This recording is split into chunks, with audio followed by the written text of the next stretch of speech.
folks have to have the ability to access great jobs. And a really critical barrier to that is having access to affordable, available childcare. I can just say that childcare is no longer a family issue. It presents a challenge for a large part of our workforce. You know, as I travel across the state, I hear from workers everywhere that finding quality childcare, accessible childcare, affordable childcare is really a challenge. We need childcare. We need childcare desperately to make sure, one, people can get out there and work like they want to, and that they have that resource to fall back on, and two, that we have good people working with our young minds, and that people are shaping young lives. How many days or weeks or times a year do you hear from people telling you very honest stories about how they couldn't go to work because they didn't have an adequate childcare option?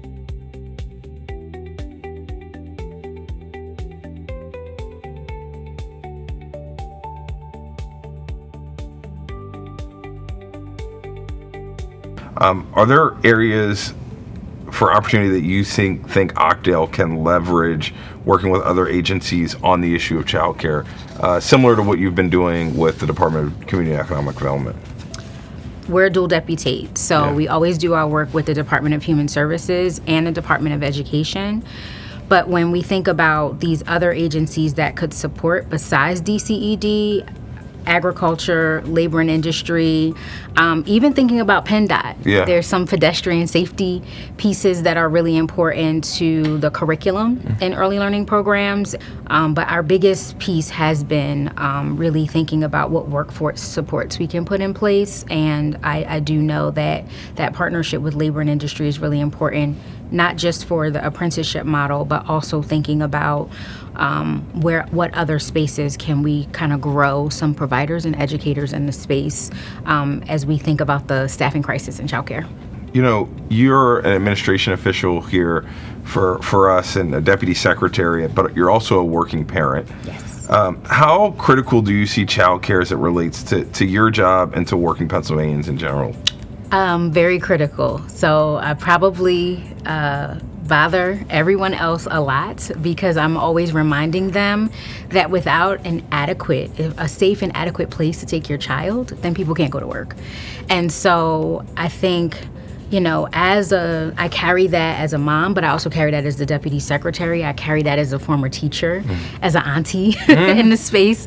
And so really being really dedicated to making sure that that's top of mind for just any and everybody that I talk to. I hear from folks and they're like, well, that doesn't really apply to me. I don't have kids in my family. But where do you work? Do your colleagues have children? And how many days or weeks or times a year do you hear from people telling you very honest stories about how they couldn't go to work because they didn't have an adequate childcare option? And so it does impact everyone, and it is an economical issue, because if people cannot go to work, then the economy makes no money. If you could share a message with legislators, business leaders, community partners about why childcare is a whole of government issue and why we need to be doing more. So yes, I can just say that childcare is no longer a family issue.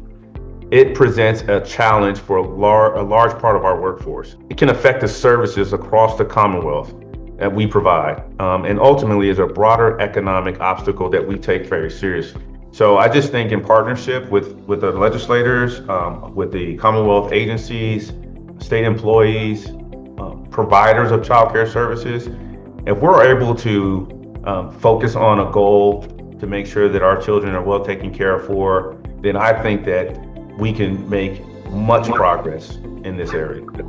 Can you share some insights into how the work DGS did to help facilitate the child care expansion in the Keystone building? Absolutely. So I have a background in public education. So, one of the things that I usually tell people is it's really good to see all 32 teeth of a child smiling back at you when they walk into a new space that's been modernized for them. So expanding the Keystone childcare was just another feather in the cap of the Commonwealth, because we were able to add around 6,200 square feet. That doesn't mean a lot to anyone, But I will say that we were able to host another 68 children on top of what the children that are already at the center, for them to take advantage of the wonderful childcare services that we were able to offer in that facility. So we were the ones responsible for that expansion. And not to mention just that, we also are looking to expand or resurrect L&I's childcare facility. We're helping with that, and that we should have that project up and running by the end of this calendar year. So it's projected, but that's what we're shooting for right now.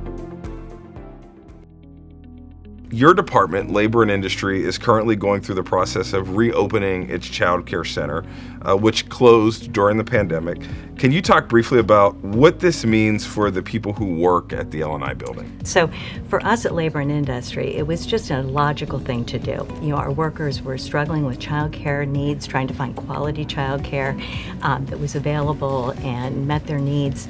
And being able to open the child care center is just going to be a real good opportunity for the folks in our building, as well as other people in the Commonwealth who need to have child care. From your perspective as L&I Secretary, how do you see child care affecting the workforce here in Pennsylvania? As I travel across the state, I hear from workers everywhere that finding quality childcare, accessible childcare, affordable childcare is really a challenge. Employers say that it is really deterring them from attracting and retaining workers.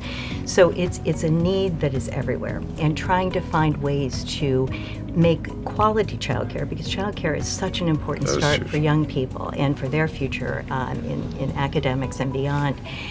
Making sure that we are meeting the needs of workers, and also not just having child care centers that are, open during normal working hours.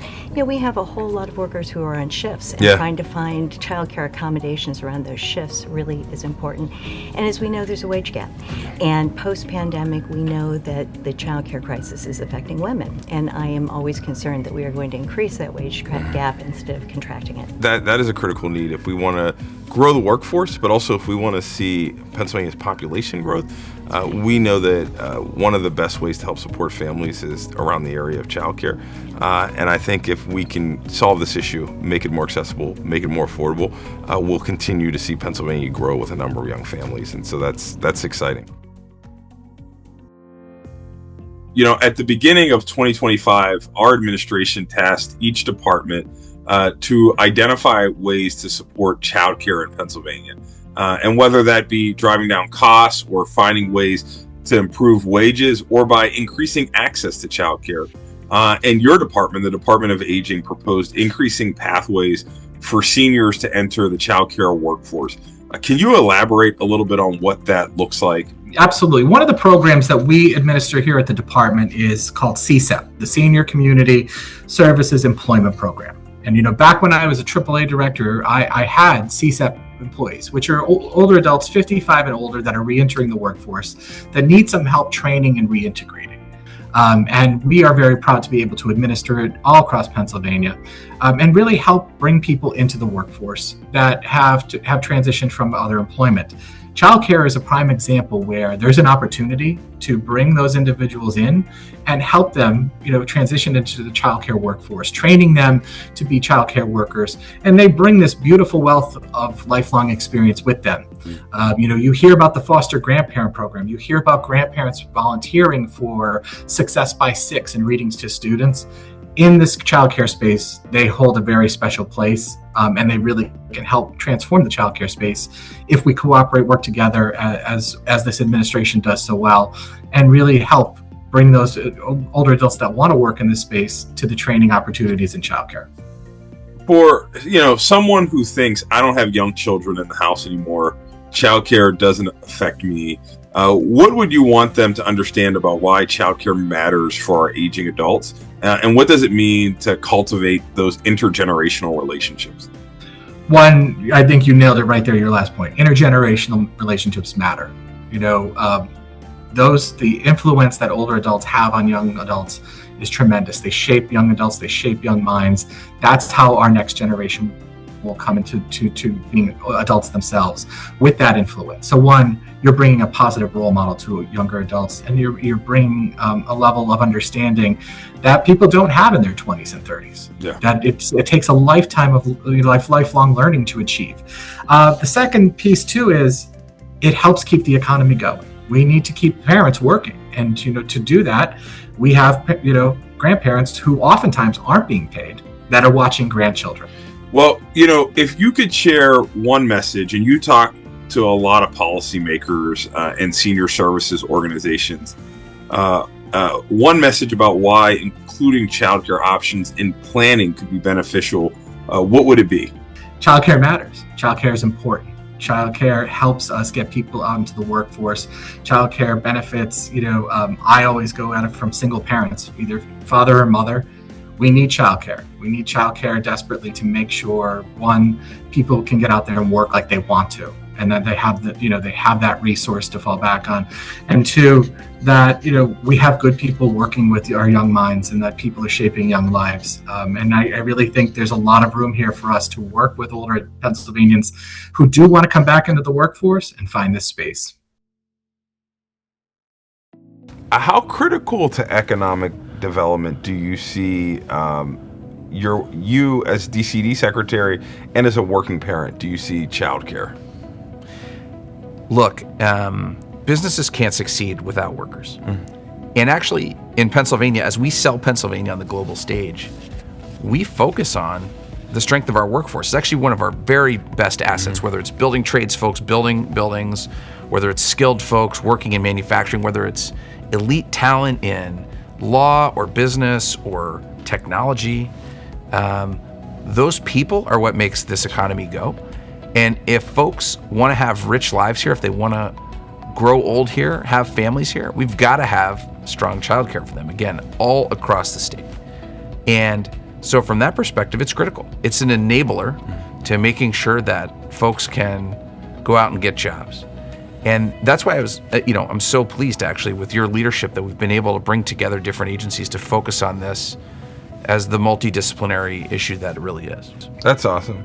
What role can regional economic development organizations play in helping communities identify and implement childcare solutions that meet the needs of local workforces? Yeah, love this question because economic development's a team sport, right? Like we cannot do this alone. We have partners all across the Commonwealth in every county and every municipality that help us work every day to do economic development. And actually in many cases, virtually in all cases, those people know their communities better than we do. When a new company comes in and they're saying like, hey, we want to hire 100 employees, what's the childcare option set look like? Those local folks are going to know. They're going to have the relationships. They're going to be able to work with childcare providers to chart a path. Like, hey, we see these companies growing. There's a small business opportunity for someone to start a daycare. There's an opportunity to grow this community's service ecosystem to support business growth here. And so while we have a set of tools that help, we have funding and tax credits, and we've created a strategy that we think is important, a lot of this work really happens at the local level, and those folks that are real boots on the ground are key. That's awesome. Well, thank you so much for being with me, and thanks for your hard work. This is such an important area as we think about how we develop the state. We think about where economic development investments are going and the correlation to childcare. I think Pennsylvania can be a leader, and I think if we really want to see growth, which I think everybody wants to see in Pennsylvania, we have to be the best place for families, and childcare is a very important issue. Yeah, couldn't agree more, and thanks for your leadership on this.